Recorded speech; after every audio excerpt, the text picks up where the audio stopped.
Sandra Meyer-Hampel von der Reitsportgemeinschaft Hochbuchwald, im Sattel von Grossis Sander, die 131. Ja, ruhig, ne?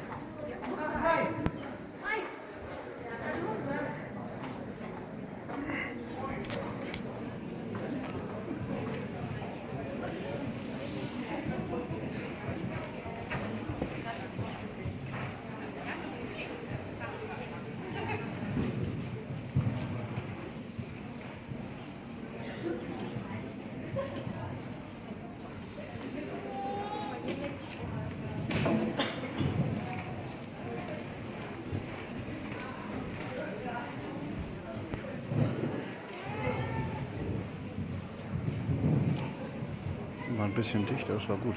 Mhm.